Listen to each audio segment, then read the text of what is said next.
What's up, guys? Welcome back. Today, a subscriber-based question talking about how I analyze a stock, how I pick a stock, like how do I get started? So in this video, I'm going to talk about how I built my watch list and pick the stocks that are currently in my portfolio in really under 60 seconds. Now, full disclaimer here, guys, you heard me just mention the word watch list, all right? Before I actually buy something and put it in my portfolio, there's going to be a little bit more research, which I'm definitely going to talk about after I do this initial skim.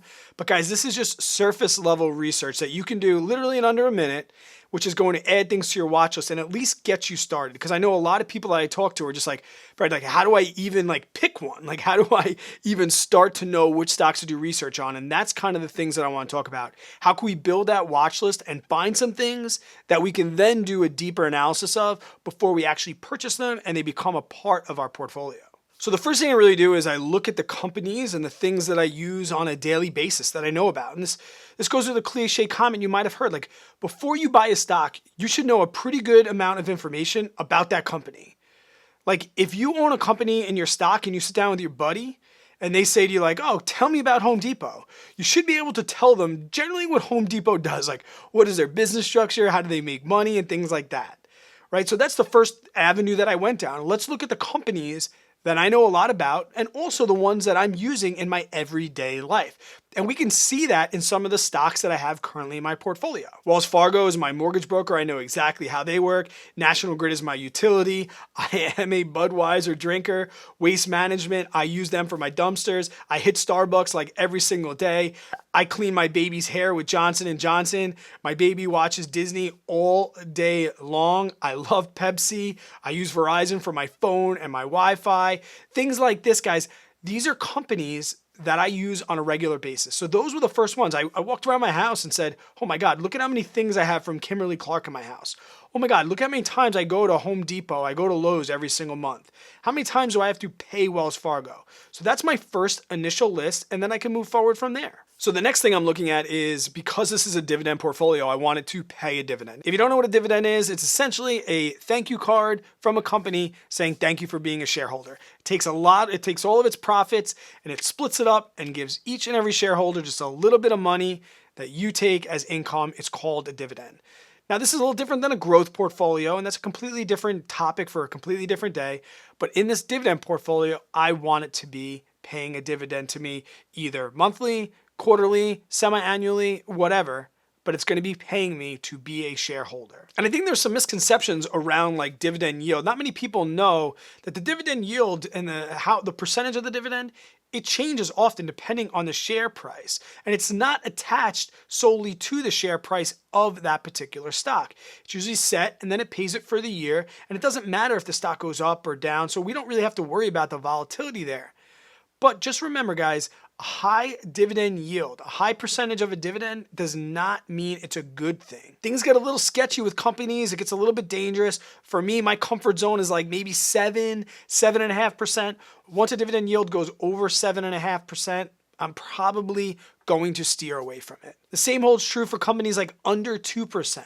Like unless that company has a lot of growth potential, meaning its share price is also going to go up over time, I'm probably going to steer away. So I'm looking for a dividend in the range of like 2 to 7.5%. So now once I have those companies and I've narrowed them down a little bit more to like a dividend yield of 2 to 7 years, the next thing I'm going to look at is how long have they been raising up their dividend for? So every year we want the company to increase their dividend with inflation and the company making more money. We want that to go up over time. So I'm going to look at how long have they been doing that. Now for me, at least 15 years is pretty much where I'm at as far as like the cutoff.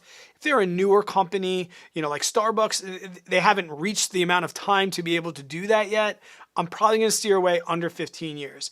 If they are something called a dividend aristocrat, which means they've raised it for 25 years or more, awesome. There's even dividend kings, which is 50 years of growth or more in a row. Those are awesome. So the next thing I'm going to look at is how many years in a row have they increased their dividend. I'm going to show you a couple different options for looking up those particular metrics. And the last surface level metric that I'm going to look at is something called the payout ratio. And that's what percentage of their profits are they giving out in dividends? Okay. So personally speaking, I like that number to be under 70% or so. And what that means is that the company is not stressing themselves out by giving dividends to their shareholders, right? That lower the amount, we don't want to be zero because that means they're not paying anything. But the lower that number is, that means there's more potential for them to raise up their dividend over time because they're not eating into their cash and they're not eating into their profits by giving too much percentages to us, the shareholders. So I look for a number a little less than 70%. There's a little bit of leeway there with REITs because REITs are a little bit different. We can talk about that. So don't really look at payout ratio when it comes to REITs. They have to be high. But other than that, about 70% is going to be my cutoff. Now, something I noticed very early on when I was looking up these numbers, and a comment that just came across like, why do these numbers fluctuate depending on what sites you look at? Now, I'll talk about 3 common sites that you can look this up. The first one is just Nasdaq.com. Another popular one, Seeking Alpha. Another one, popular one is Dividend.com. We need to understand, guys, that these numbers, depending on how often or the frequency that these websites update their data, are going to be completely different. So please, I beg you, do not just use one site for all of your research. I'll give you an example. Let's take, for example, Starbucks. If I go to Nasdaq.com for Starbucks, we see that for Starbucks, it has a dividend yield listed right now at 2.15%, and it has a payout ratio of 27%. Okay, great. But if I go over to Seeking Alpha, now we have the payout ratio is at 118. That is a monumental difference, okay? The dividend yield, 2.16, so that's pretty close, but the payout ratio is astronomical. On NASDAQ, they do not give you how many years they've paid the dividend. So we see here the dividend growth is 10 years. So maybe we want to cross-reference that now over to Dividend.com. Well, they have their dividend growth set at 9 years. And once again, that really high payout ratio of 119. So just payout ratios alone, we have 27, 118, and 119. And here we have a dividend growth of 9 years versus 10 years. So like I said, this is surface level research, guys. Once you get them on your watch list, once you found out that the dividend is in the percentage yield that you want, the payout ratio is under what you want, and it's been growing its dividend for the amount of years that you want, that's when you're going to go into the personal financials of each company. You're going to go to their websites. You're going to listen to their earning calls. And you're going to look at some other metrics before you buy that are going to narrow down that information and make it more accurate. Some other things I'm going to look at when I dive deeper are what is the trend of the dividend yield? Is that dividend yield compared to the share price? Is it climbing, staying steady, going down? I'm going to look at that. I'm also going to look at, is the company growing as far as its cash, how's it's handling its debt, and things like that. So that's more deeper that you're going to have to do before you buy. But like I said, just find some surface level things and make a list and then start small. And as you do more research, you don't have to put 25 companies in your portfolio on day one. Put one in. Do research on one, know it like the back of your hand, and then put another. Right now, I'm putting $25 a day in. I'm growing some positions. I'm adding some positions as I do research. And some of them I think I know, but I don't. So there's no rush, right? There's no rush. Using those metrics, I kind of put a chart together of the current stocks in my portfolio. And anything in green shows that it's inside that threshold of kind of what I wanted.